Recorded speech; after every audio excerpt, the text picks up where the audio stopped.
Salam alaikum, Zulflaouen, bonsoir. Gaïd Salah fait tomber son masque et le crie haut et fort: je suis le maître à bord, moi, le seul. Je suis le président de la République, je suis le chef d'État, je suis le premier ministre, je suis le gouvernement, je suis les panels et vous êtes la populace. Je suis Rabb Dzair. Les Algériens sur les réseaux sociaux, depuis hier, ne cessent justement de commenter et analyser le discours de Gaïd Salah. Ils sont presque unanimes sur leur constat. Nous n'allons pas nous incliner ni devant un homme, ni devant une instance, ni devant aucune pression. Ils ne veulent céder à aucun chantage. Notre seul objectif est celui de nos martyrs, servir la patrie et servir le peuple. C'est ce que disent les Algériens. Plusieurs milliers d'étudiants ont manifesté d'ailleurs pour la 23e semaine d'affilée, proclamant à leur tour le refus du dialogue de la bande, la Saba. Pas de dialogue avec le gang au pouvoir, scandent les manifestants, les étudiants hier. Au milieu d'un fort déploiement policier, en contradiction avec les conditions posées par l'instance avant tout dialogue, notamment celle d'un allègement du dispositif policier lors des manifestations.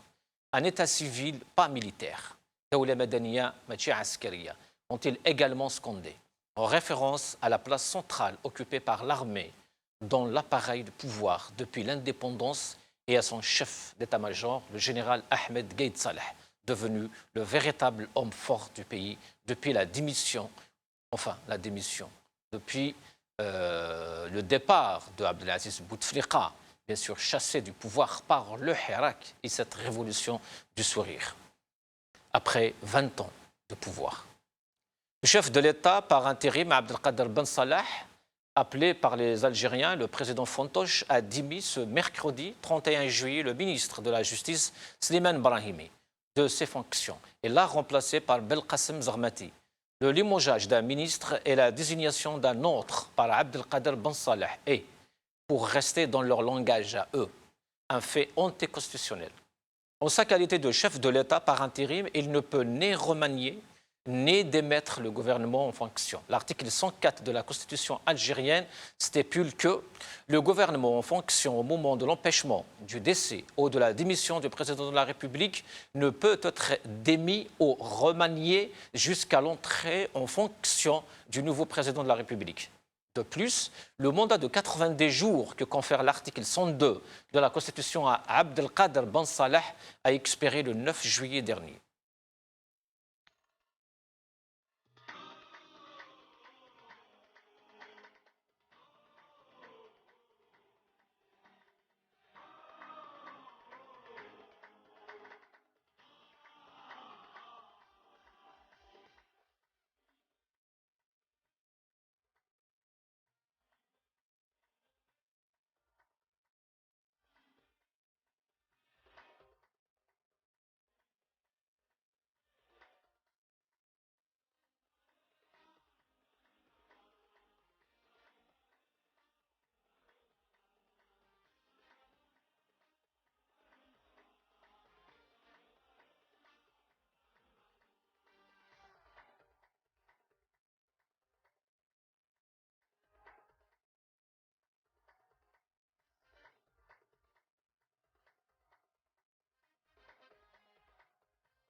Gaïd Salah, je suis le maître à bord et le titre de notre émission de ce soir. Et pour en parler, j'ai un énorme plaisir d'accueillir ici sur le plateau Maître Fodel Laïch, ex-juge. Monsieur Laïch, bonsoir. Bonsoir, merci de l'invitation, M. Hussein. Merci à vous. Avec nous aussi sur le plateau, Abdelrahim Moussaouer, universitaire et militant politique. Abdelrahim Moussaouer, bonsoir et bienvenue. Bonsoir Hussein, merci pour l'invitation et bonsoir à tous les téléspectateurs de Al Magharibia. Merci. Avec nous aussi par Skype, Hussein Djidel, anthropologue et homme politique. Monsieur Djidel, bonsoir. Ahlan wa sahlan. Bonsoir tout le monde et merci Hussein pour l'invitation. Merci à vous. Il y aura avec nous aussi Fatah Tetouche, militant politique. Fatah Tetouche, bonsoir. Fatah. Oui, bonsoir, bonsoir M. Gasmi, bonsoir à vos invités et à tous les spectateurs. Merci, bonsoir à tout le monde et vous êtes tous les bienvenus. أستاذ العيش راه يكتب جو سي با واش راه يكتب راك مشغول واخيرا. أنا عادي جدا. فتح عبد الرحيم Moussaouer. Alors, Gaïd Salah, dans un discours hier, il a humilié tout le monde presque.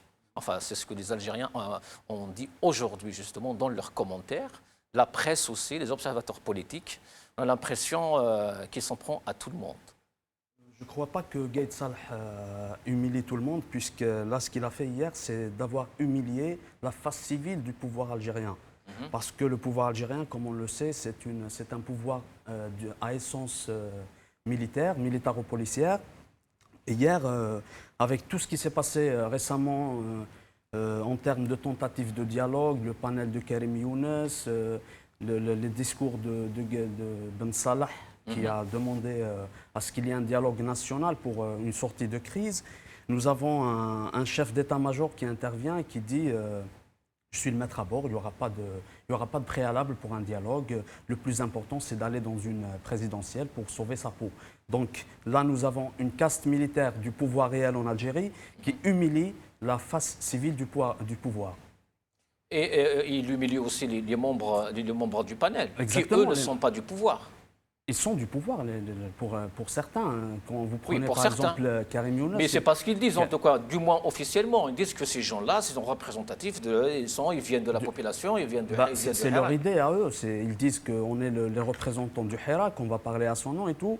Mais le vendredi dernier, le dernier vendredi des contestations, la population, le peuple algérien a dit niet. Nous sommes les maîtres à bord du Hirak, de la révolution. Je ne dirais plus le Hirak, puisque en termes en linguistique ou en sémantique, le Hirak, c'est quand on revendique une petite chose ou juste une seule région ou une seule revendication ou des revendications qui sont très limitées.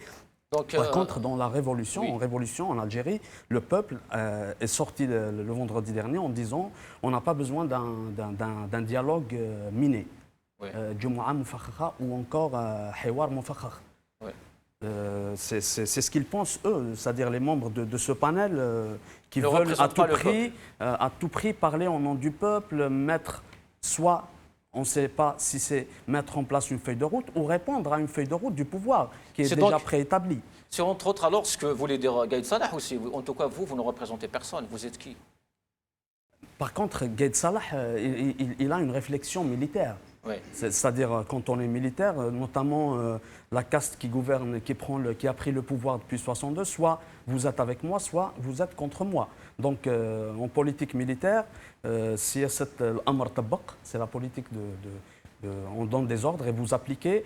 Ils ne connaissent ni tentative de dialogue, ni rien du tout. Ça, justement, cela reflète l'ignorance du pouvoir algérien, de la capacité du peuple à s'organiser, à trouver des issues, lui-même à trouver des issues à la crise nationale depuis l'indépendance. أستاذ العيش كيفاش أنت شفت القضية هذه؟ أنت قبل سألتني قلت لك سيتي أون تران دو فيغ. نعم كنت شفتك كنت وي سي فري أنا نقول أوفا الجيري وراه رايحة الجزائر. نقول لك مهما ذاقت تفرج. سؤال طرحه محمد بوضياف في 1963. نعم. إذا رغم الآن بدأت نقولوا تضييق من جهات الحراك قال هذه طريقي ومن جهة السلطة الفعلية قالت هي طريقي. إذا ما هو المخرج؟ وهذا السؤال يسأله كثير من الجزائريين، لست غير أنا. ما هو المخرج المنتظر؟ المخرج المنتظر هو أن نسمع إلى صوت الشعب ونتحاور مع هذا الشعب ونقول للشعب ماذا تريد. نعم. حتى نصل إلى ببر الأمان بهذه السفينة، لأن الجزائر سفينتنا جميعا. نعم. وبالتالي يجب نتحاور لنخرج إلى بر الأمان. هذه كلمتي يا أستاذ حسين. ولكن هما ثاني يعني المنظومه قالت انه لازم نتحاور، وهو كان يتكلم قايد صالح يقول لازم نتحاور، وبن صالح يتكلم يقول لازم نروحوا للحوار. راحوا للحوار، جابوا الناس من باش يديروا الحوار، ثم قايد صالح خرج امس وقال لك انا ما نستعرفش لا كاع بدا بالناس هذون لا بالحوار هذا. لا، الحوار الوحيد اللي يقدر يكون كيفاش نجريو الانتخابات الرئاسيه وبس. قال لك انا جي بزوا نسحق رئيس دميه طبعا في اقرب الاجل. هو دائما أستاذ حسين إذا فشل الحوار ننتقل إلى المفاوضات، يعني إلى مفاوضات، إلى تنازلات معينة. هذه التنازلات من أجل من أجل خدمة الوطن، من أجل الجزائر. الآن تحاول. من يتنازل؟ الشعب مش ممكن يتنازل. الشعب تنازل منذ 1968 إلى اليوم. الشعب اليوم قال لك أنا حاب نروح نبني جزائر جديدة. الشعب راه صامد. ولمن يتنازل أصلا؟ كي نقولوا أنا يجب تفاوض. نعم. حتى نقرب وجهة النظر بين الأطراف ما هو حل لهذه الجزائر. لأن كل الأطراف يحبون الجزائر، ولكن كل واحد بأي طريقة يحب هذه الجزائر. عند التفاوض نصل إلى حل إخراج هذه الجزائر من هذا المأزق. ومدة الحراك فهو ليس بالمدة الطويلة. انظر الثورة التحريرية بقيت 7 سنوات يا أستاذ حسين، 7 سنوات ويا فيها لو باي لو يعني طلعوا هبطة. وكذلك الحراك الآن عنده روافد. كان حراك جموعي، ولكن الآن حراك الشباب، حراك المنظمات، حراك الجمعيات، يعني الصمود والسلمية يصل إلى نتيجة وهي الخروج من الأزمة من هذه الجزائر الحبيبة التي نحبها جميعا. هذا مفهومي أنا. Hussein Djidel, comment expliquez-vous cette contradiction justement entre les déclarations de Ben Salah et les déclarations de Gaïd Salah qui est venu hier pour justement nier tout ça et humilier tout le monde? Écoutez, pour moi, quand Ben Salah s'est engagé publiquement et par écrit dans un communiqué de faire en sorte de demander à la justice de libérer, de revoir le dossier des détenus, d'alléger le cordon sécuritaire sur Alger et faire en sorte de créer un climat favorable. Je ne pensais pas que Ben Salah a dit ça sans la consultation de Gaïd Salah. Si aujourd'hui Gaïd Salah refuse en bloc, il dit ce que le représentant de l'état civil a dit, moi le militaire je n'accepte pas. Pour moi, c'est la définition pure et simple d'un coup d'État. Pour moi, c'est un coup d'État qui n'a pas encore été annoncé. Quand les militaires disent « c'est nous qui décidons », ce n'est pas la façade civile, ce n'est pas l'autorité civile qui décide, et tout ce que l'autorité civile a engagé comme parole n'a aucun sens, c'est notre parole qui prime. Pour moi, il s'agit d'un coup d'État. Pur et simple. C'est tout. Il n'y a pas d'autre explication pour moi. Est-ce que ce coup d'État est au sein de l'armée? Je ne sais pas. Mais pour moi, c'est un coup d'État dans les institutions, ce qui reste des institutions, soi-disant, algériennes. Pur et simple, je n'ai pas d'autre explication. Malheureusement. Oui, Hussein Djidel, restez avec nous. Fatah Tétouche, est-ce que Fatah Tétouche est avec nous? Fatah?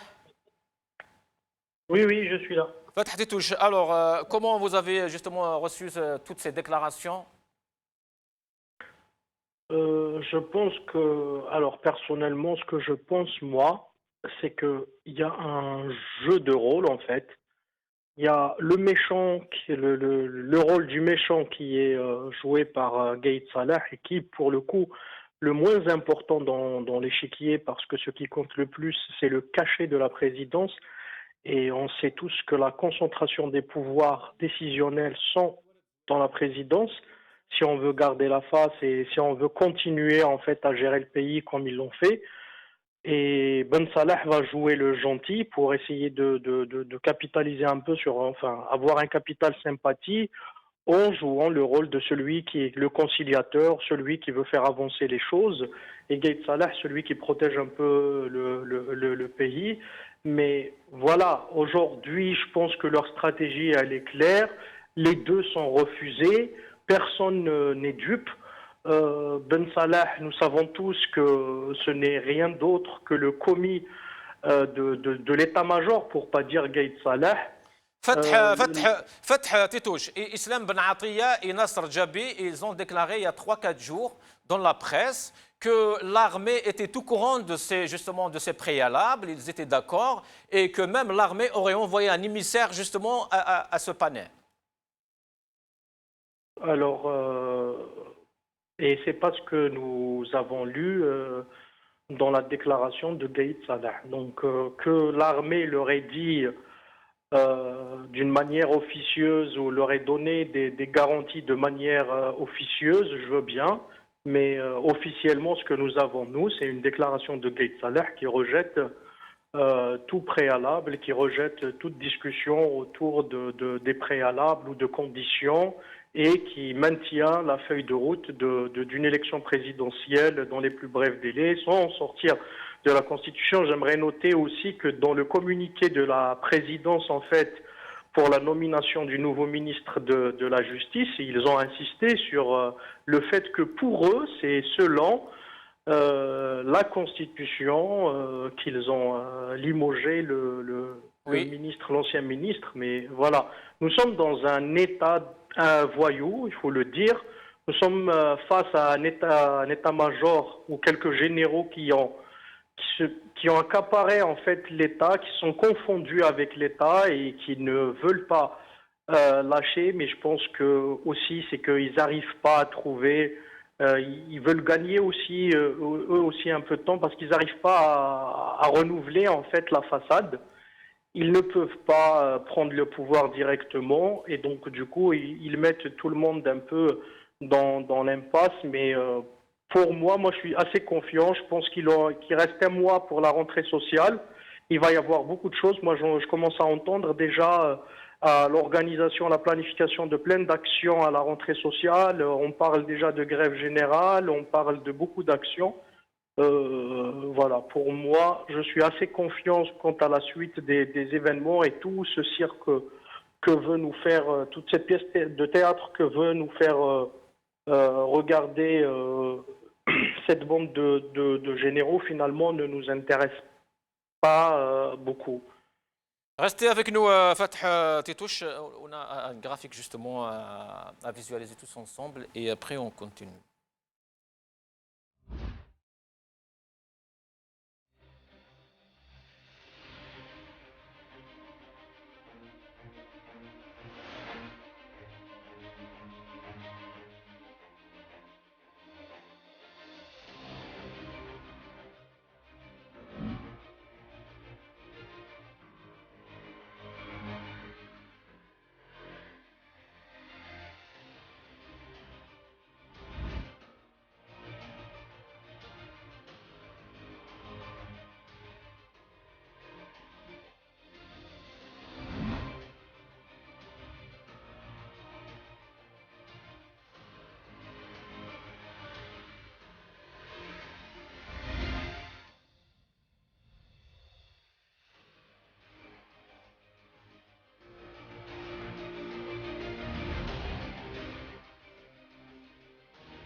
Abdelrahim, il a qualifié les préalables d'empoisonnés.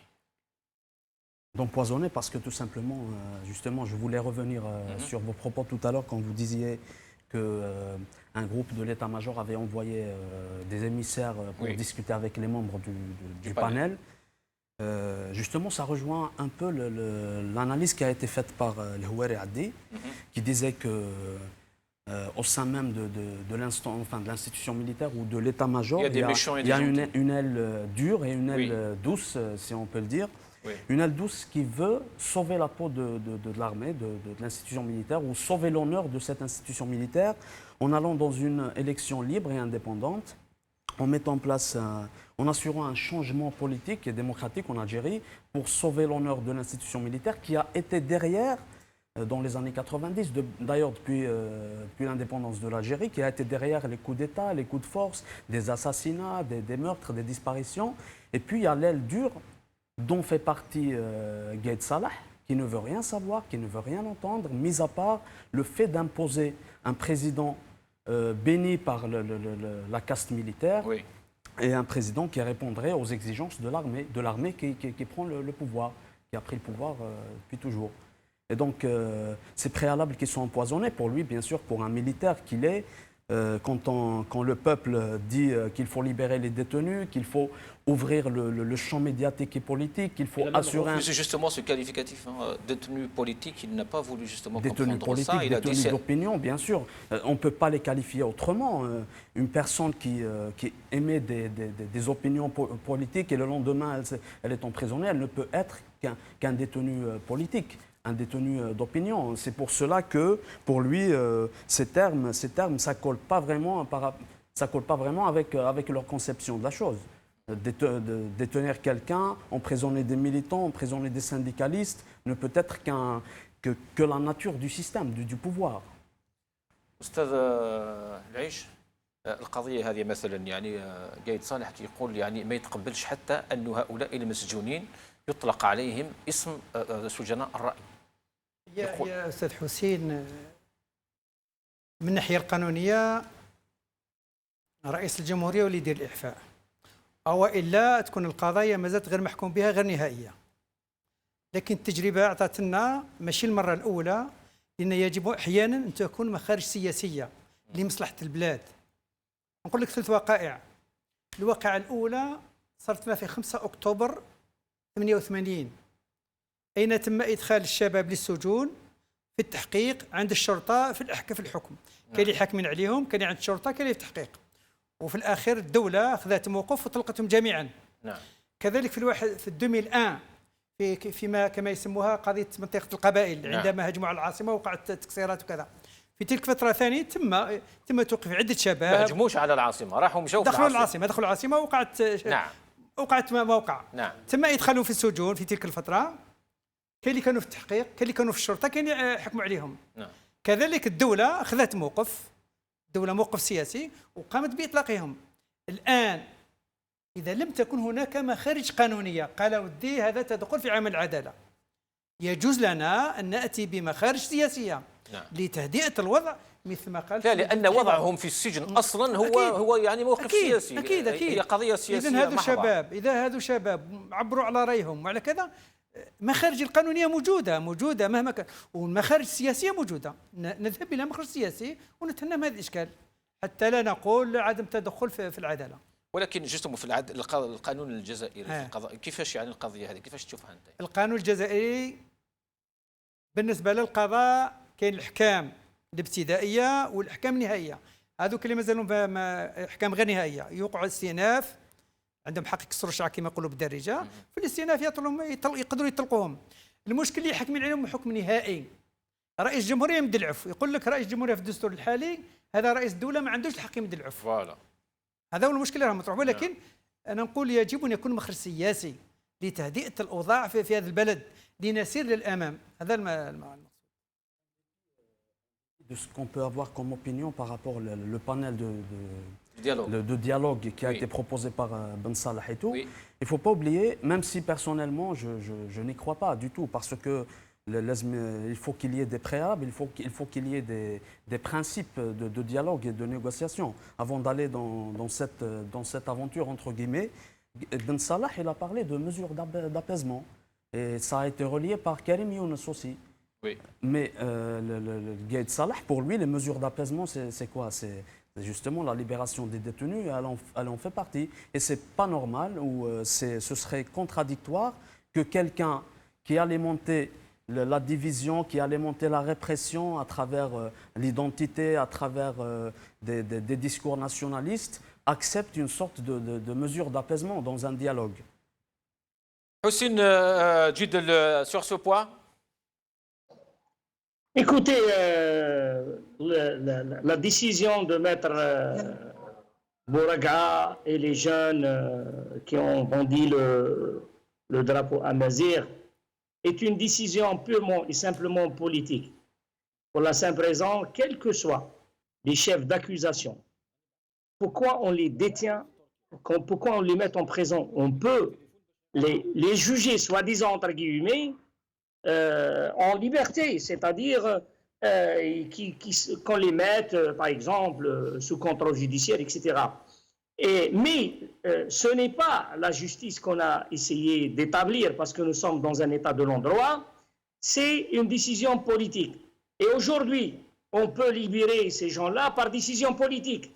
Et comme disait monsieur le juge Haj El-Fodel, il y a des milliers, voire il y a je dis des milliers, il y a des dizaines de solutions juridiques et des dizaines de solutions politiques. S'il y avait la volonté politique de résoudre ce problème et d'aller dans le sens de l'apaisement. Mais apparemment, le régime n'est pas dans cette logique. Le régime, il est dans une logique de confrontation, de refus total, d'humiliation, comme vous l'avez dit, mais il ne pourra pas humilier un peuple. Le peuple algérien ne peut pas être battu, ne peut pas être vaincu par une bande de 50 ou 60 généraux. Je signale uniquement, Houssine, qu'une chose est très importante pour moi. Les Algériens ont donné l'exemple. Quand 5 000 ou 6 000 Algériens en Égypte, ils ont réussi à mettre le criminel Sisi sous quarantaine, l'empêcher d'assister au final de la Coupe d'Afrique. À finale, ce tournoi auquel le régime égyptien il a fait tout pour avoir son organisation. Les Algériens, 6 000 Algériens, ils ont empêché ce criminel d'assister. Et ils ont même cassé l'interdiction de Maïdan Tahrir par uniquement 400, 400 Algériens. Donc, si 6 000 jeunes Algériens, ils ont pu, en Égypte, chez lui, chez Sisi, ils ont empêché Sisi d'y aller au-delà, est-ce que le Gaïd Saleh et les 50 ou 60 généraux peuvent vaincre le peuple algérien et des jeunes comme ça? Impossible. Je ne pense pas.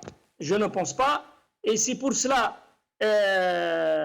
ils refusent de libérer les détenus, que ce soit Bourga ou que ce soit les jeunes, parce que s'ils le font, pour eux, c'est un aveu d'échec et c'est un aveu de faiblesse. Et ils veulent pas apparaître ainsi aux yeux des Algériens, mais les Algériens savent bien qu'il ne leur reste rien, ils sont très affaiblis, ils sont au pied du mur, ils n'ont aucune vision, ils n'ont aucune solution. Et s'ils maîtrisaient vraiment la situation, ils n'ont qu'à y aller faire des élections. القايد صالح ذلك كسرنا في راسنا ندير انتخابات، روح دير انتخابات. ايا لعبتوا رجاله ديروا ينضات وروحوا ديروا انتخابات. ايا فازي اليزي ديروا، ها يا سيدي ديروا، روحوا جيبوا شعب اخر يفوتي، روحوا جيبوا ناس من المريخ من مارس ولا من نبتون ولا يفوتيو. يلا. Pourquoi vous nous cassez la tête si vous êtes capable d'organiser des élections? Allez, faites-le. Mais ils ne peuvent pas le faire. Ils ne peuvent pas le faire. Et ce sont des gens, ce sont des aventuristes, ce sont des militaires. Et ils ne peuvent pas être une source de solution. Ils ne peuvent pas apporter une solution. Fath Titouche, pourquoi le besoin justement d'aller dans le mépris, d'aller vers l'humiliation pour dire aux Algériens ou pour dire aux gens du régime que c'est moi le maître à bord, c'est moi qui décide? Pourquoi ce cinéma? Ou alors, pourquoi justement cette violence de la part de Gaïd? La violence de Gaïd, en fait, et ça reste encore une fois mon avis, la violence de Gaïd démontre la faiblesse et la position de faiblesse dont il est au sein même de l'état-major. Je voudrais juste rappeler que le Toufiq qui est en prison, pendant des années, nous n'avions qu'une photo de lui. Il n'avait pas besoin de faire des communiqués, ni il n'avait besoin d'apparaître ou de faire des discours tels que les discours de Gaïd Salah pour montrer qu'il était fort. Il agissait sur le terrain, il avait réduit les Algériens à des sujets, il avait mis des gens en prison, il avait assassiné tout un peuple, sans pour autant s'en sortir officiellement et sans avoir le besoin de parler aux gens. Ça, d'un côté. Je voudrais aussi rebondir sur un certain nombre de choses qui ont été dites. Alors, pour ma part, je ne peux pas appeler en fait la libération des détenus comme un préalable. La libération des détenus est une exigence. Les détenus politiques et d'opinion qui sont en prison en ce moment sont nos héros quelque part, sont les gens en fait qui étaient au front et qui sont emprisonnés par un pouvoir illégitime, par une junte militaire qui a sur son dos des assassinats, du viol, des trahisons, des hautes trahisons et la lapidation de tout le pays. Alors on ne peut pas les appeler comme préalables. Une deuxième chose, en fait les gens, toutes les personnes qui sont parties dialoguer dans un moment où le peuple a besoin de clarté, où le peuple a besoin de réaffirmer en fait beaucoup plus de pression contre un régime qui n'avait montré aucun signe. Le régime algérien n'avait montré aucun signe ou aucune volonté d'aller dans des négociations. Des gens ont jugé qu'ils étaient mandatés peut-être ou qu'ils étaient à même d'aller négocier avec un régime. Ce que j'ai envie de dire à ces gens-là, ce que je sais moi, c'est que dans les négociations, le seul critère qui est important, c'est quels sont les moyens de pression que vous avez. Alors, ils n'avaient pas la rue avec eux parce que la rue ne voulait ni de dialogue ni de négociation. Donc, aujourd'hui, je pense que cet épisode-là de dialogue et ce discours de Gaïd Salah met un peu de clarté sur cette situation politique. Je pense que ceux qui se reconnaissent vraiment de cette révolution devrait réfléchir à deux fois maintenant avant d'aller négocier et on n'a pas besoin en fait d'aller voir quiconque émissaire du pouvoir pour savoir s'il y a une volonté politique. Il y a énormément de mesures à prendre pour que tout le monde sache, sans qu'on ait à avoir un contact direct avec eux, qu'il y a une volonté de négociation. À ce moment-là, le peuple désignera ses représentants légitimes qui auront le poids et le soutien de toute la population. À ce moment-là, les négociations risquent d'apporter quelque chose d'important pour toute la révolution. Mais des aventuriers et des gens... Oui, Fatah Titouche, est-ce qu'on pourrait s'attendre à la dissolution de ce panel ou alors le régime va trouver d'autres 5-6 personnes pour nous sortir encore un projet dans le genre? La dissolution de ce panel, en fait, ce n'est même pas... C'est fait automatiquement?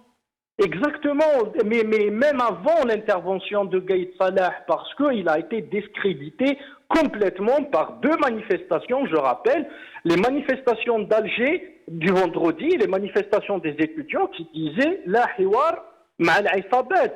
Le peuple dit et revendique qu'il ne veut pas négocier et il est très lucide. Ces slogans sont d'une extrême lucidité. On ne négocie pas avec le régime maintenant parce que ce n'est pas le moment propice et idéal pour négocier avec le régime. On négocie avec le régime quand il montrera une volonté de partir et de passer et d'aller vers une passation de pouvoir pacifique.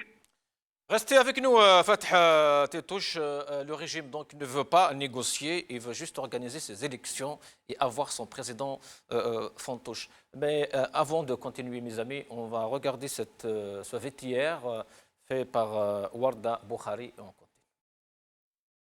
Comme nous sommes habitués maintenant, le chef d'état-major revient avec un nouveau discours hier le mardi. Un discours qui était à la fois une insulte au chef de l'État actuel et une violation de la Constitution et des lois de la République. Au moment où Ben Salah avait promis de donner une suite favorable aux demandes de la Commission de dialogue et de médiation, Gaïd Salah n'a pas respecté ni apprécié les engagements pris par Ben Salah envers Karim Younes.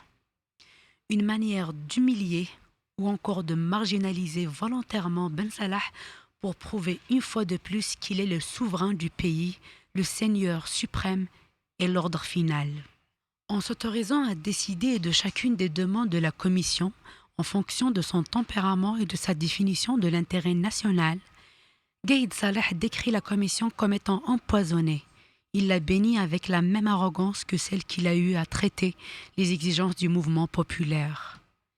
Il écarte dans son discours tous les problèmes et enseigne le patriotisme et le sacrifice. C'est ce qui a fait justement que le panel de Karim Younes se retrouve entre le marteau et l'enclume, puisqu'il a été refusé par plusieurs personnalités politiques allant de Jamil Abouhirad, Ahmed Talib el-Ibrahimi, Mouloud Hamrouch jusqu'à Mustafa Bouchachi. Le voilà en difficulté pour décider de son sort après le discours enflammé et humiliant de Gaïd Salah. Ismail Almas, l'un des membres les plus actifs de la commission, n'a pas hésité à se retirer immédiatement après avoir entendu la lettre du chef d'état-major. L'Almas a confirmé son retrait dans un post qu'il a publié sur sa page Facebook, expliquant la raison de sa démission en l'absence d'une réponse positive aux demandes populaires. En évoquant l'idée d'empoisonnement, Gaïd Salah a parlé aussi des détenus d'opinion, qui selon lui qualifiaient à tort, car porter le drapeau amazigh était une insulte au drapeau national. Une attaque féroce dans laquelle Gaïd Salah n'a pris aucune considération juridique, diplomatique ou même morale. Le chef d'état-major a dépassé toutes les limites de la raison. Il a imposé une paranoïa à la suite des observateurs qui voient un tyran menacer le pays et le peuple. Lors de leur 23e mardi de Hirak, les universitaires étaient en masse hier, le mardi. Ils ont répondu une fois de plus au régime qui ne cesse de l'entortiller. La hiwar ou la intikhabat ya la isabat. Pas de dialogue ni élection avec le clan. طالب وطالبة اليد في اليد لتغيير قانون الغابة وتحطيم نظام العصابة.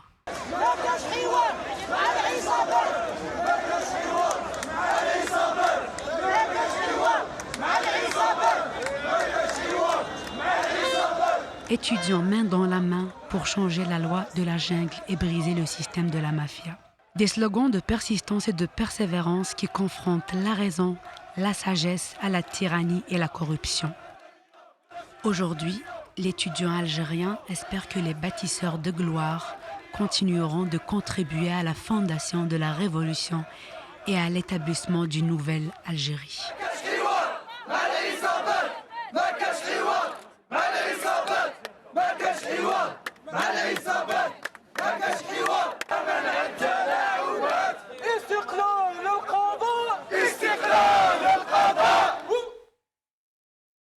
Merci à Warda Boukhari, Abdelrahim. Houssine, si tu me permets, juste pour rebondir sur les propos de notre ami Fatah, Tétouche, par rapport aux conditions d'un dialogue ou d'une sortie de crise, tant que le pouvoir en place, à travers sa caste militaire, n'affiche pas de volonté réelle pour restituer le pouvoir au peuple, on ne peut pas discuter des mécanismes ou des éléments qui nous permettraient de sortir de l'impasse actuelle, parce qu'on est dans une impasse où le peuple exige et signe que le changement doit être radical, etc. Et puis d'un autre côté, nous avons une caste militaire qui se maintient, qui veut à tout prix maintenir son positionnement et puis imposer des élections présidentielles. Et dans ce cadre, le fait de vouloir inviter des partis politiques ou des personnalités pour un dialogue constitue dangereusement une contre-révolution. C'est ça le souci. Sinon, pourquoi, pour rester un peu dans le sujet par rapport au graphique, pourquoi justement Ben Gaïd Salah, pourquoi vouloir justement faire tout ce genre de discours, ce genre d'insultes, comme a été souligné, vouloir marginaliser Ben Salah en ce moment même? Tout simplement, comme je disais tout à l'heure, parce que pour Gaïd Salah, en fait, il n'est pas le seul, comme il disait Arbet Zayer ou le maître à bord, parce qu'il y a bien des généraux derrière lui. un état-major constitué de plusieurs généraux, mais comme C'est ce que Gaïd Salah, disait Houssine Djidl, oui. comme c'était lui le vice-ministre de la Défense et puis le chef d'état-major, c'est lui qu'ils ont mis en façade de ce pouvoir militaire. Et puis, en ce moment, pour lui, il est le responsable du maintien du régime. Donc c'est tout l'état-major qui veut marginaliser, humilier Ben Salah? Non, je ne crois pas que ce soit le cas. Comme je disais tout à l'heure par rapport à l'analyse qui a été faite par Louairi Abdi à l'intérieur même de l'état-major, sauf que à l'intérieur de l'état-major, le Gaïd Salah et ses généraux, ses amis, ils sont en position de force. C'est pour ça qu'ils sont sûrs de ce qu'ils disent, de ce qu'ils font. Ils ont une certaine confiance. Il n'est pas question de restituer le pouvoir au peuple. Et l'une des mesures ou l'une des trajectoires ou l'un des chemins qui permettrait de restituer le pouvoir au peuple, c'est un dialogue, c'est des négociations avec... Un dialogue ou une négociation? Un dialogue, quand les conditions nécessaires pour un dialogue ne sont plus... Dialogue entre qui et qui? Entre le pouvoir réel, donc la caste militaire, et les vrais représentants du peuple. Oui, mais bon, l'armée ne veut pas faire ça, justement, dans le justement, discours parce de Gaïd que tout Salah. simplement, elle n'affiche pas de volonté de restituer le pouvoir. C'est pour cela que l'enjeu aujourd'hui, c'est de maintenir la pression dans la rue. Le peuple algérien a toute cette capacité de maintenir cette pression, de continuer sa révolution bien sûr pacifiquement, parce que si ce n'était pas le cas, si ce n'était pas ce maintien de la résistance et de la pression sur le pouvoir, Bouteflika n'aurait pas démissionné, il n'aurait pas annulé des élections.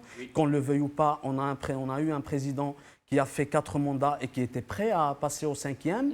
Et a voulu mourir en tant que président, mais la pression de la rue... Et Gaïd Salah était quand même... Gaïd Salah ou était là dans les 4 rues. Exactement. Gaïd Salah, ce qu'il faut soulever, ce qu'il faut dire aux gens, c'est qu'il a soutenu le pouvoir depuis sa création, depuis 62. Et puis, dans les années 90, il était aux côtés de Khaled Nzar, aux côtés de Général Toufiq, l'Arbi Belkhair. Aujourd'hui, le peuple ne lui fait plus confiance. Il a fait partie de ce pouvoir qui a été la source du problème de la tragédie en Algérie. Aujourd'hui, on ne le croit plus. Donc sa mission à lui, c'est de protéger ce pouvoir, de le maintenir à travers une loi de la Constitution ou un article de la Constitution qui lui permet d'organiser ou d'aller dans une élection présidentielle, chose que le peuple ou les révolutionnaires ne veulent plus.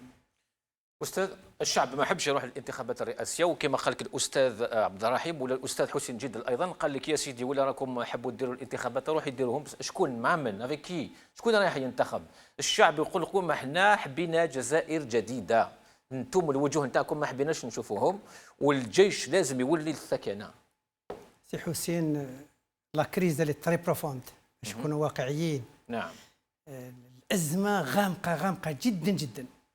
ممكن احنا نشوفوها سورية، نعم. لكن أزمة المخلوع تاع بوتفليقة وعصابته هي أزمة عميقة جدا جدا. ولكن الشعب واعي بهذه الأزمة وهذا الأساس وهذا نعم. الشيء مليح وهذا الشيء نعم. مليح.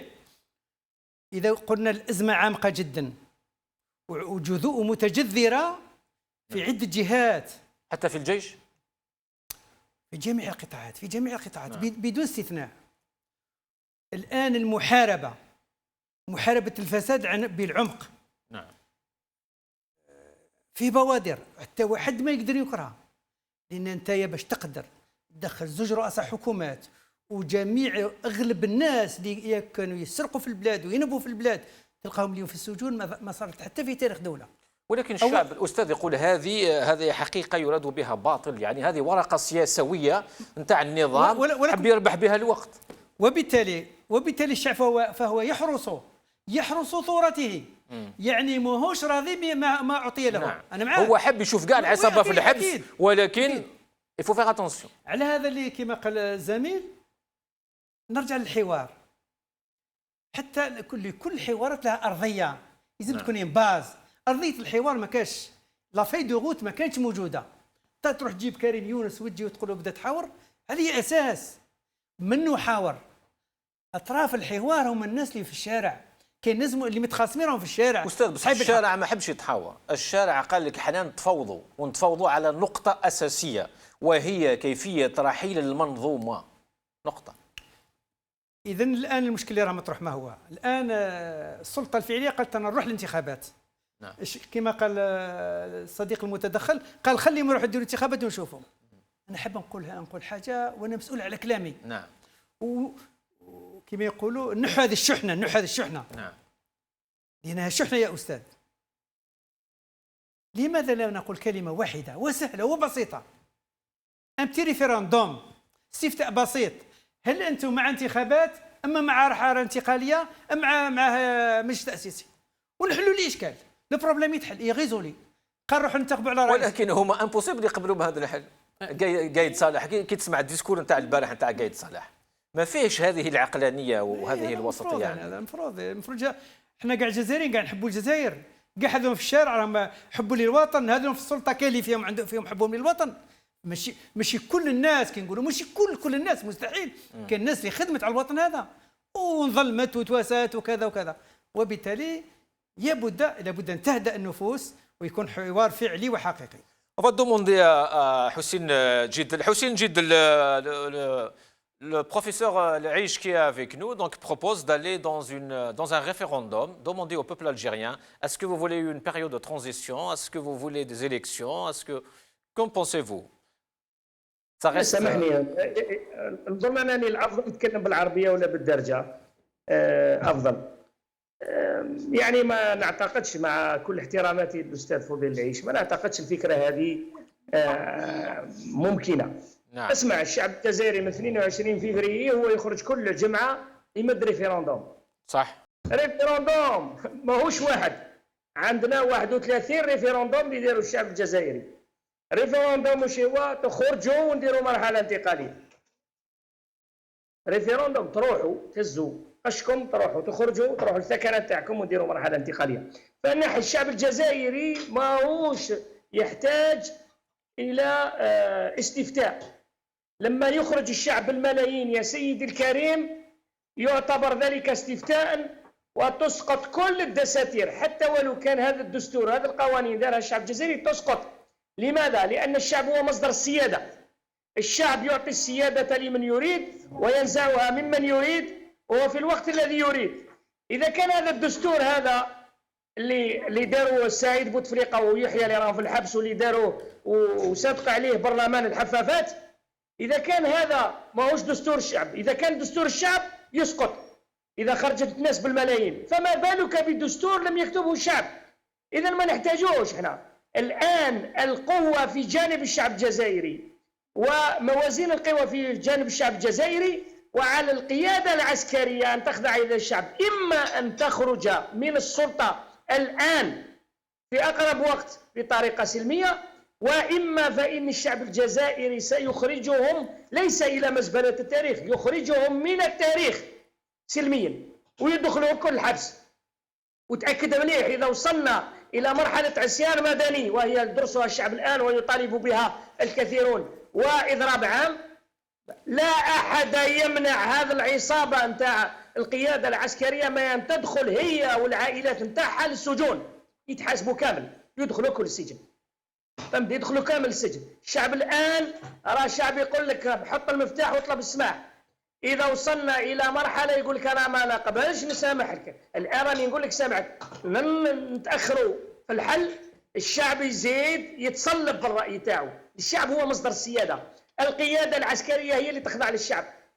ما هوش 50 ولا 60 جنرال هما اللي يقروا في 43 مليون. باسم واش انت تقرر في 34 مليون 43 مليون؟ باسم الدبابة؟ يا سيدي خرج لنا الدبابة نتاعك. إذا كنت قادر تدير الدبابة بأي شرعية، وش من شرعية تهضر عليها؟ شرعية الدبابة ما عندك لا شرعية دستورية ولا شرعية قانونية ولا أي شيء. بأي حق راك حاكم الجزائر؟ خاطركش أنت عندك الدبابة. يلا يا سيدي خرج لنا الدبابة. إذا تقدر تدير دبابة خرج الدبابة الملايين من الشعب الجزائري. الشعب الجزائري راه بعيد كاع عن هذا. استاذ جيدل راه يقول سلميه سلميه من اللي بدات الى يومنا، وحب يروح لحلول سياسيه كما راك تقول، يعني بسلميه تامه. نعم، انا اقول فقط هؤلاء باش راهم يخوفوا في الشعب ويمد في الاوامر كانه يتكلم على ثكنه عسكريه. باسم واش؟ هو يظن روحه باللي الدبابات اللي عنده يخضع بهم 43 مليون جزائري، يخضع بها الملايين في الشارع، ما عندوش. إذا إما أن يتعقل هؤلاء المغامرون الفاشدون الفاشلون، إما يتعقلوا، وإما اللي دخل الشعب اللي دخل التوفيق ويحيى وسلال الحبس يدخل القايد صالح وبقيه العصابه نتاع القياده العسكريه. فتح اول حل، ما كانش حل اخر. اما ان تخضع للشعب والشعب يسامحك، اعطي له السلطه الان ويقول لك روح الله يسهل عليك، ما تحاسبك ما تحاسبني، روح اخطيونا برك. واما في فتره بعد اذا وصلنا الى سبتمبر الشعب يقول لك اسمع تخرج وندخلك للحبس. وش راح دير انت؟ ميرسي. ماذا ستفعل القياده العسكريه؟ ماذا ستفعل؟ ما عندها حتى حل. Merci Houssine Djedel. Restez avec nous. Fath Tétouche. Donc Houssine Djedel était très clair. L'armée doit redonner le pouvoir au peuple. Comment? De quelle manière?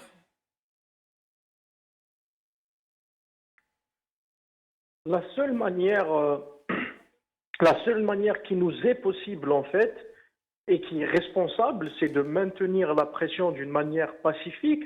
Pacifique, c'est une solution stratégique, très stratégique. Je voudrais rappeler qu'il y a eu du génie en fait dans toute la préparation, dans toute la façon avec laquelle se déroule notre révolution. Le fait de choisir un vendredi pour les manifestations. Le vendredi était une journée morte en Algérie. Les commerces sont fermés, les gens dorment, font les grasses matinées, il n'y a absolument rien à faire dans toutes les villes quasiment.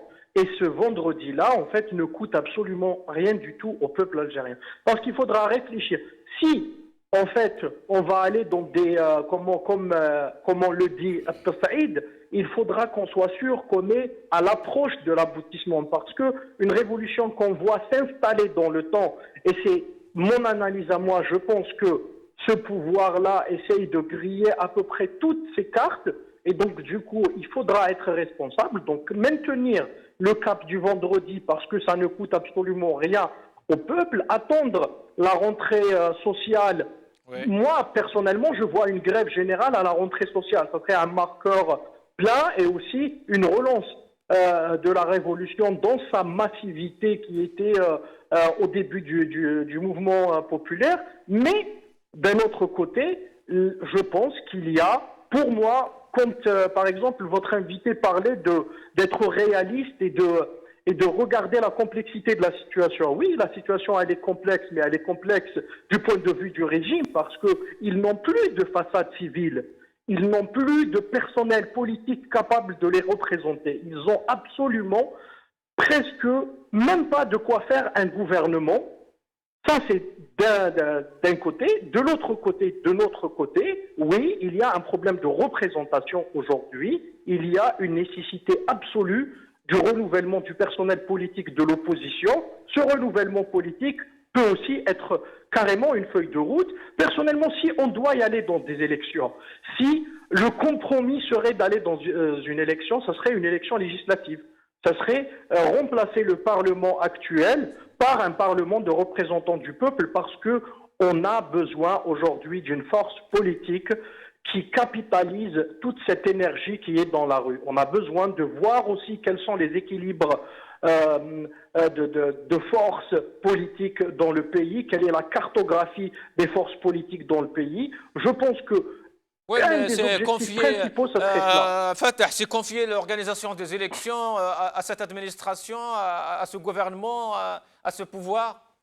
Non, si j'ai posé en fait cette question d'élection, alors il y a des gens qui traitent tout le monde d'irresponsable et de rêveurs, voire idéalistes, parce que eux, ils voudraient une élection présidentielle qu'ils organiseraient, donc ils avaient comme seule condition d'avoir une commission indépendante d'organisation et de surveillance des élections. Alors si on arrive à avoir cette commission de surveillance et indépendante et de contrôle des élections, ça serait pour élire un parlement. Ça serait plus judicieux d'élire un parlement, de renouveler la classe politique et de doter finalement cette révolution de représentants légitimes élus par le peuple. Restez avec nous, Fath Tétouche, on a un autre graphique à passer, après on continue.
Abdelrahim, Sidi Ali Khouidri a publié sur sa page Facebook Nas fil Bahar, Nas à l'étranger, Nas Mariha, Nas fil Barouda, Nas en congé et la révolution continue. أنا jamais شفت في حياتي شعب داير révolution بلا permanence. C'est que malgré tous ces discours, malgré la violence, le peuple, lui, il est déterminé dans sa révolution jusqu'à la réalisation justement de tous ses objectifs et à leur tête une Algérie nouvelle. Il est vrai que le peuple algérien, ce qu'on ignore parfois, c'est que le peuple, c'est un peuple qui a pris sur lui pendant de longues années, depuis l'indépendance jusqu'à aujourd'hui.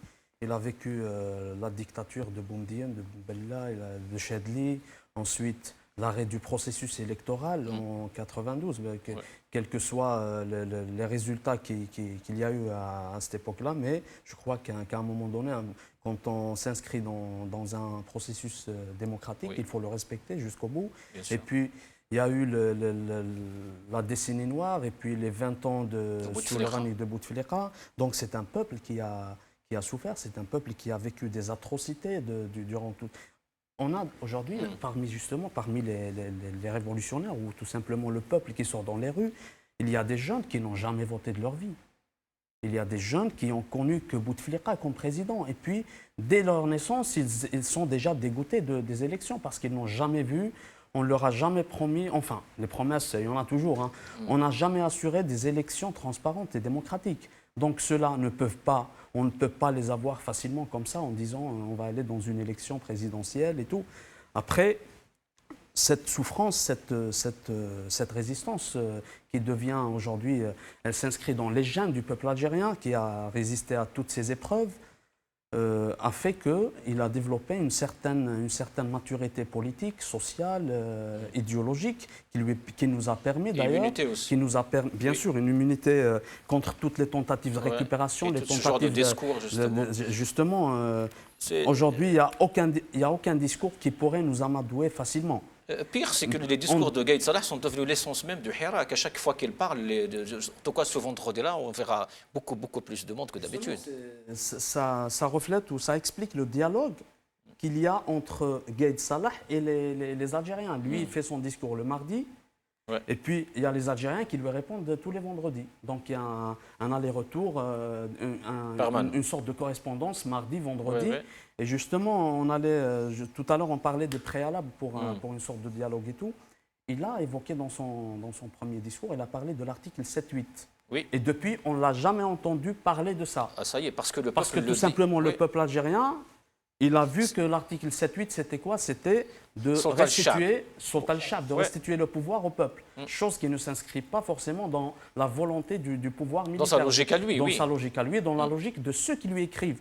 D'ailleurs, même le dialogue, dans ses premiers discours, il parlait du dialogue. Il faut aller dans le dialogue. Mais à partir du moment où il a constaté cette maturité au sein du peuple et au sein de ce peuple qui refuse toute marchandisation de la révolution. Tout à l'heure, j'ai retenu une phrase en arabe, là où Gaïd Salah refuse الشروط المسبقة تصل إلى حد الإملاءات. Comme si lui ne lisait pas la dictée qu'on lui fait tous les mardis. On lui écrit une lettre et une feuille et lui, il ne fait que lire. Donc, il souffre le pauvre, il n'arrive pas facilement. Il souffre, mais justement, il fait partie d'un pouvoir qui ignore la capacité du peuple algérien à s'auto-organiser. Parce que la peur du pouvoir aujourd'hui, c'est quoi?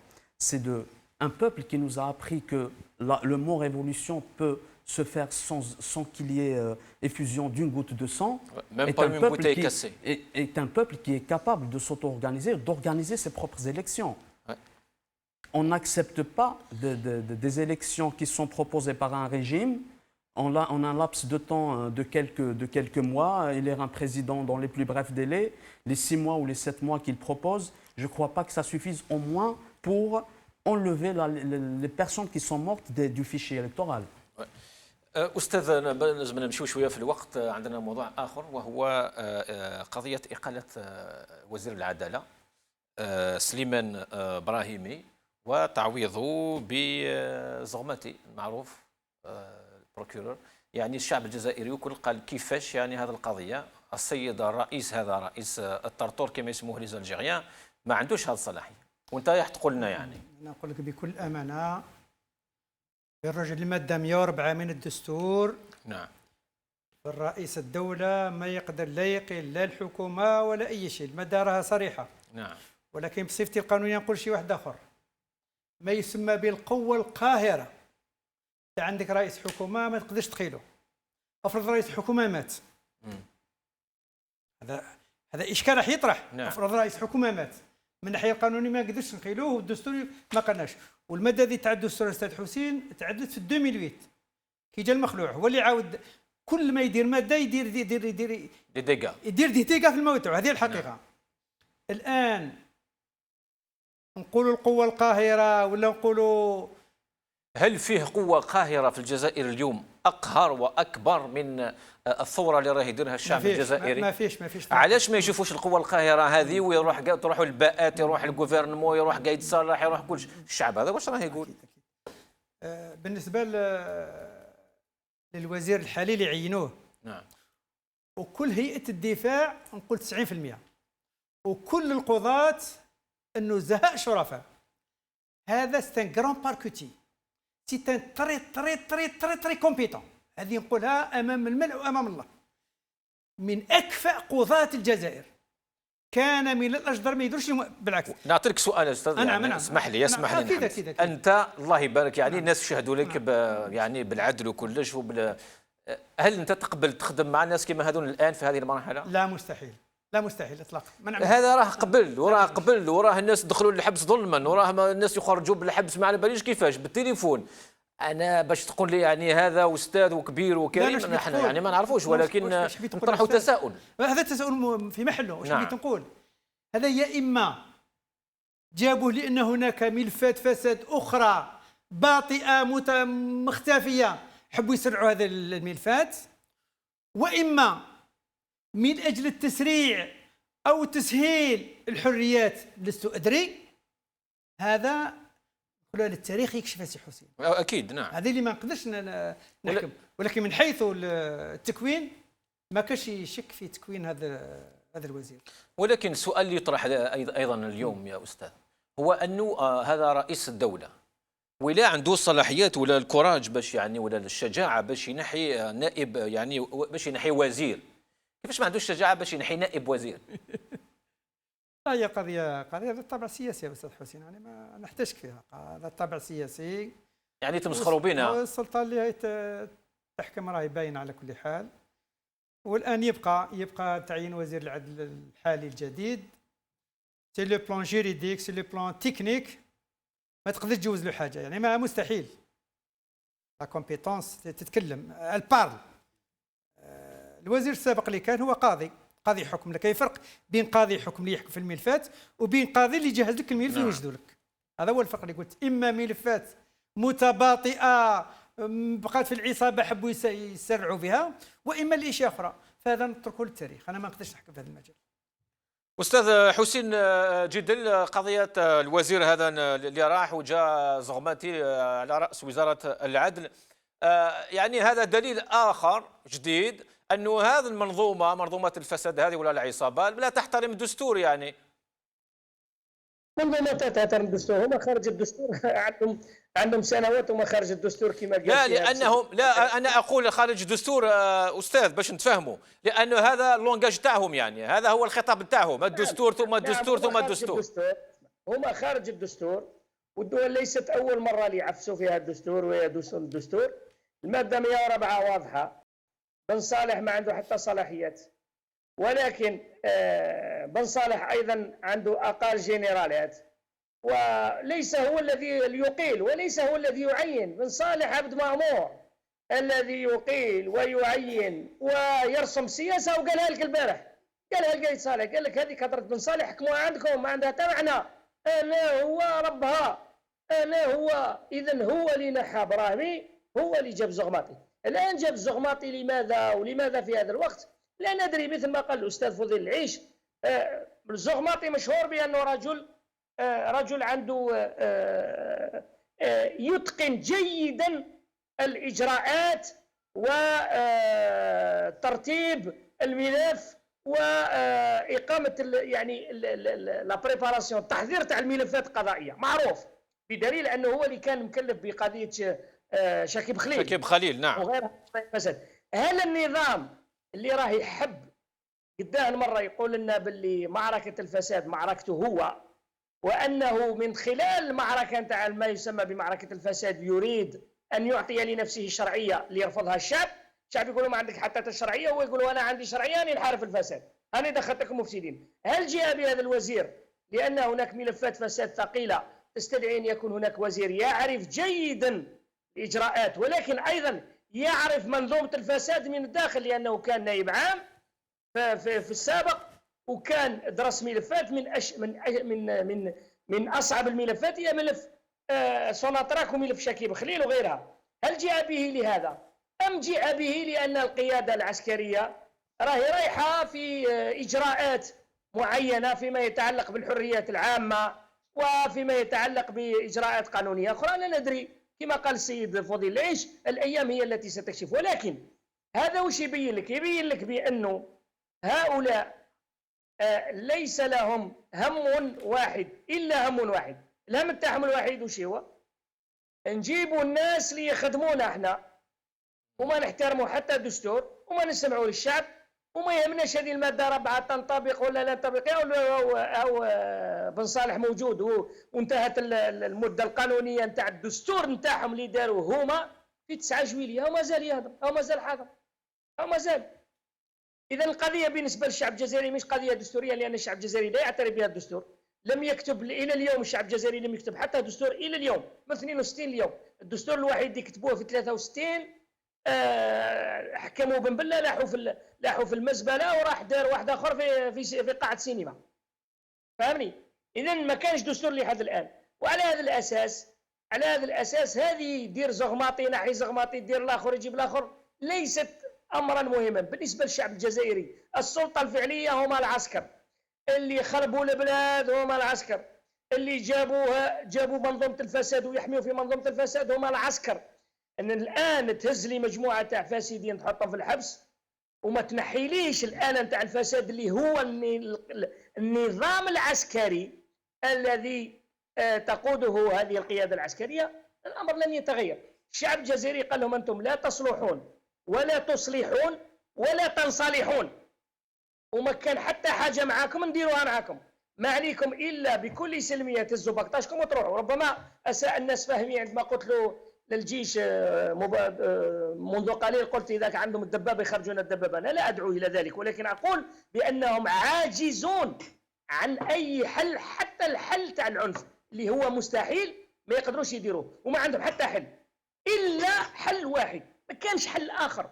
ما يقدروش يديروا انتخابات، ما يقدروش يديروا حوار، ما يقدروش يديروا تفاوض، ما يقدروش يجيبوا حتى 50 واحد في يوم من ايام الاسبوع اللي يقولوا ها جماعه اللي مع القايد صالح واللي مع القياده العسكريه واللي ضد الحراك، يجيبوهم الناس يخام عندهم الشرطه وعندهم الامن ويديروا لهم ويامنوا لهم المكان ويجيبوهم لنا يوريوا لنا ترى هذ الناس هذو كم عددهم ومن هم، يجيبوهم. ما يقدروش. اذا كان النظام واصل لهذا الشيء من العجز لم يبقى له الا حل واحد: الخضوع لسلطه الشعب. الشعب صاحب السياده والشعب صاحب السلطه، وتخضع له انت 50 60 جنرال تخضعوا 43 مليون، ماهوش العكس. راه يقول لكم الان اعطيونا السلطه سلميا، اذا ما تعطيوناش السلطه نحن سنستمر في الضغط السلمي ونروح العصيان مدني ونروح الاضراب عام. وفي هذه الحاله الشعب يقول لك اسمع، هذيك الفكره اللي عطيتها لك تاع المسامحه ماتت، مده الصلاحيه نتاعها انتهت، الان رانا في مرحله جديده. واش كاين؟ ارواح خويا وادخل الحبس، ارواح ندخلك للحبس، السلطه نديها وندخلك الحبس. Restez avec nous, Houssine Djid. Restez avec nous. Fatah Tétouche, justement sur le même sujet. Gaïd Salah qui n'a pas cessé justement de nous bassiner avec la Constitution, le respect de la Constitution, le travail, les solutions dans le cadre constitutionnel. Lui-même qui n'a pas arrêté de piétiner la Constitution depuis le 22 février jusqu'à aujourd'hui. La dernière, c'était hier, en humiliant et en insultant son chef hiérarchique, le chef de l'État. Aujourd'hui, on voit justement, d'une manière, comme il a dit le professeur qui est ici sur le plateau, spectaculaire, un ministre qui vient d'être limogé par le chef de l'État.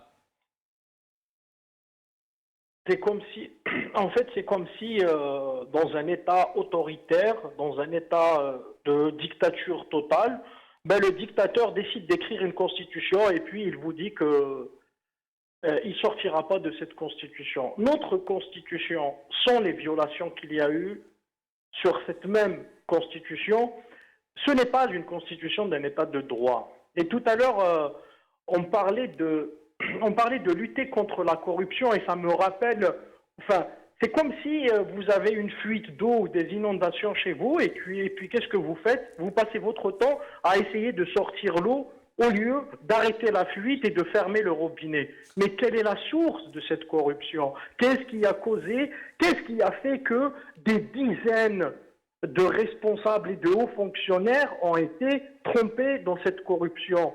C'est qu'on n'est pas dans un État de droit, c'est une justice qui n'est pas indépendante, c'est un État qui n'est pas démocratique, c'est la non-transparence dans la gestion des affaires de l'État. C'est tout ça qui a causé la corruption. Et prétendre qu'on pourrait se battre ou lutter contre la corruption en personnalisant ce procédé et en allant mettre en prison les uns après les autres les corrompus, ce n'est pas vrai. Ce n'est pas vrai, on n'arrivera jamais à éradiquer la corruption si on ne met pas un État démocratique et la séparation des pouvoirs et doter la justice, enfin lui consacrer à la justice son indépendance, etc.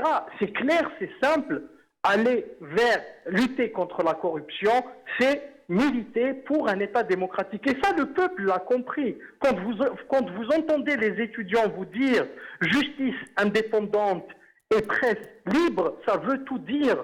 Ce sont là deux des plus grands piliers d'un État. C'est une justice indépendante et une presse libre qui informent les gens, qui informent les citoyens. Donc toute cette histoire, maintenant cette histoire de nomination, on peut aller dans des scénarios fictifs du style où le chef de l'État aurait mis un ministre de la Justice et peut-être s'apprêterait à limoger le chef d'état-major et mettrait quelqu'un d'autre à la tête de l'état-major et essayer d'aller dans un dialogue ou je ne sais quoi. Mais personnellement, en fait, moi ne voulant aucune alliance avec aucune partie de ce régime-là, ce que je dis, c'est que l'heure est au maintien de la pression, l'heure est à l'organisation de la société. Aujourd'hui, il est temps d'organiser le peuple algérien, de l'aider à maintenir la pression, de travailler, de réfléchir sur des modes opératoires pour isoler le régime, pour maintenir la pression, pour organiser aussi les Algériens, essayer de sortir, pourquoi pas,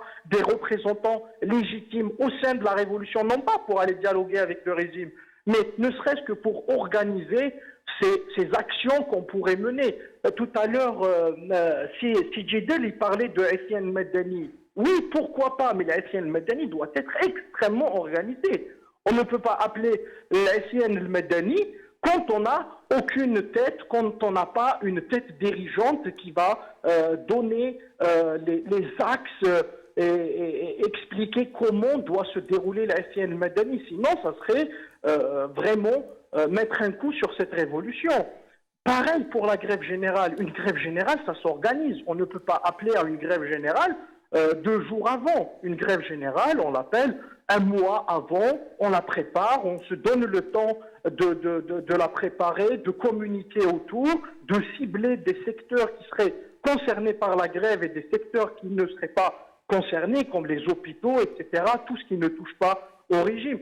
Voilà, restez avec nous, Fatah Titouche, restez avec nous, Abderrahim, sur le même sujet. En fait, le problème, ce n'est pas que le président, enfin le chef d'État n'est pas légitime ou n'a pas le droit constitutionnellement de faire ceci. C'est loin de là, c'est que aussi, Oustad, c'est que selon l'article 102, justement son mandat est expiré depuis le 9 juillet. Oui. Ceci n'est pas étonnant dans le sens où le pouvoir en Algérie a toujours, c'est lui qui a rédigé toutes les constitutions, mais il est le premier à les avoir piétinées. Après, tout à l'heure, on parlait de cette lutte des clans. Ça ne choque personne en fait. Ça ne les choque Algériens, en tout cas, ils sont dans la révolution. Aujourd'hui, ça ne choque plus personne. personne. Oui. Si c'était par exemple dans les années 60 où on annonce une nouvelle constitution et par la suite on constate un piétinement de cette constitution, une violation de la constitution, on serait peut-être étonné. Mais là aujourd'hui, ce pouvoir nous a habitués à cette violation de la constitution depuis toujours. Et cette lutte des clans dont on parlait tout à l'heure, c'est vrai que notre révolution, le peuple ne doit pas s'impliquer là-dedans. Sauf que cette fois-ci, le peuple parle, Abdelrahim. Avant, le peuple était un peu ailleurs, enfin, comme il le disait. Mais cette fois-ci, à chaque fois justement qu'ils entament ou qu'ils procèdent à une violation comme ça, le peuple est là, justement, il réagit. Il réagit parce que... Et il va réagir le vendredi. Il va réagir le vendredi. Depuis le 16 février à Kharata et puis le 22 février sur tout le territoire national, oui. il y a eu cet éveil populaire et social en Algérie. C'est tout le monde qui s'est libéré. Le peuple en parle, il parle de la politique, il parle de ce qui le concerne quotidiennement, il s'implique dans l'exercice politique. Il y a même peut-être, c'est vrai que la question politique aujourd'hui, elle chapeaute tout ce qui se passe en Algérie ou bien elle la couvre, mais sur le terrain, les gens, ils s'organisent à travers des associations, des syndicats. Ils se parlent, ils réagissent. Ils se parlent, ils réagissent, c'est tout. C'est pour ça que j'enchaîne justement avec les étudiants, si vous voulez bien. Le 23e mardi d'hier, ils étaient là des milliers justement à scander les mêmes slogans que tous les autres Algériens. Exactement. S'il y a si j'ose dire, une tranche de la société ou une catégorie de la société algérienne qui reste en éveil permanent et qui ne lâche pas prise, c'est le corps battant de la révolution en Algérie, c'est les étudiants. Parfois même, c'est eux qui alimentent les revendications et les slogans du vendredi. Donc même là, on est fin juillet. En principe, d'habitude, en Algérie, c'est fin juin. Il n'y a plus personne dans les universités, dans les résidences universitaires. Mais là, c'est-à-dire ce qui est positif et impressionnant, positivement bien sûr, c'est que les étudiants, ils sont sur place, ils sont là tous les mardis. Ils ne conçoivent pas de vacances, ils ne veulent rien, mis à part l'instauration d'un état de droit, d'une république démocratique. Donc on peut dire que c'est l'essence de cette révolution, les étudiants. Et que la révolution ne fléchit pas. Si cette révolution, on l'espère, Inch'Allah, si cette révolution aboutit vers une république telle qu'on la souhaite, le mérite reviendrait en grande partie aux étudiants. Aussi, oui. Oustad? أنا وش حبيت نقول؟ نعم. هي بعد فقدان الأمل وبعد كل الانتفاضات حتى في الثورة التحريرية كانت عدة ثورات، ثورة بوبغلا، ثورة عدة ثورات، زعاتشا، ثورة المقراني، من بعد جات ثورة أول نوفمبر. نعم. هكذا الانتفاضات، انتفاضة من الاستقلال انتفاضة حتى جات دستور 5 أكتوبر. يعني تراكمات المستمرة يؤدي إلى انتفاضة كبرى. هذا مش وقع. فقدان الأمل منذ 20 سنة الأخيرة نقول. اللي هجر، اللي غاب، اللي مات، اللي ضاع. يعني اللي سجن. كل هذه التراكمات واش خلقت الإبداع سي حسين. نعم. الشباب تاعنا راه يبتكر وراه يبدع. وانا نقول لك الثوره هذه جابوها الشباب، ما جبناهاش حنايا. حنا سوى روافد، حنا سوى مساعدين، حنا سوى روافد. اما الثوره جابوها الشباب ومستمرين بهذا الشباب وما يرجعوش لوسط اللور. هذا الشباب ماش يرجعوا اللور. يعني كي شغل اللي راه في البحر يلزم يقطع البحر باش يوصل للهدف تاعو. وانا اذا كنت نقول كلام بهدوء يا استاذ حسين، انا عايشت الدم والدموع تاع الشعب الجزائري في التسعينات، الدم والدموع. يعني قورة هجرت، قورة كاملة راحت ماتت ولات ما كاش. إذا هذا التلاحم وهذه السلمية ما وقعت حتى في دولة، وما وقعت حتى في تاريخ، ما كاش حتى في تاريخ دولة من الدول. يعني اللي قامت بهذه الثورة السلمية، وحتى تشوف الدول العالم كامل يعني تبارك بهذا الشيء، راح تبارك تقول يعني ما شفناش يعني شيء من هذا القبيل. وبالتالي نظن الثورة السلمية ستنتصر بإذن الله. Dans des pays où il y a une grande démocratie, quand il y a des soulèvements populaires pareils, il y a toujours une violence qui va avec. C'est vrai. Donc c'est inévitable. On a vu ce qui s'est passé ici avec les Gilets jaunes, par exemple. Par exemple, exactement. Juste, je rappelle qu'à la première marche qui a été organisée à Kharata le 16 février, justement, c'est un groupe d'étudiants qui a fait l'appel à cette marche. Et puis ça s'est propagé le 17 à Khanchla, puis sur tout le territoire national.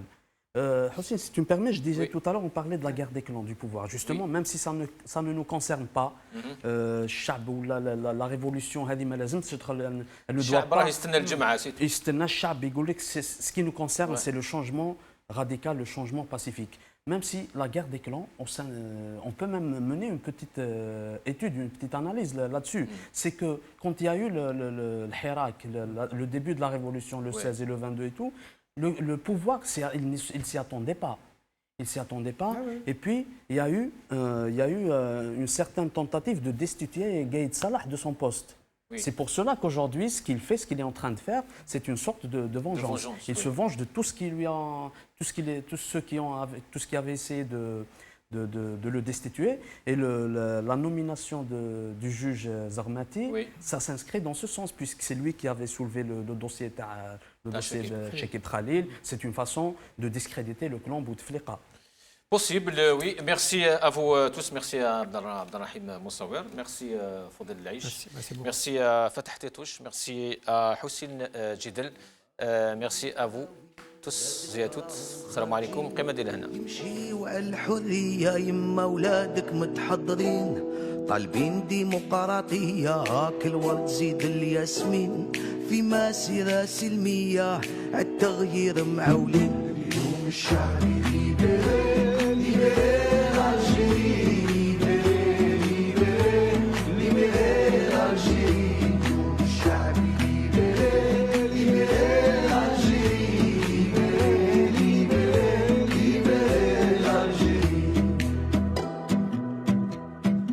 الشعب يلعب 10 والسيستم ما فهموش كود سيزو يجيبها برا ويماركي ما تحقروش 10 سنين تدمر 10 والو مازال ما شبعتوش وبربي هاد المرة والو ناضي ما تفوتوش الشعب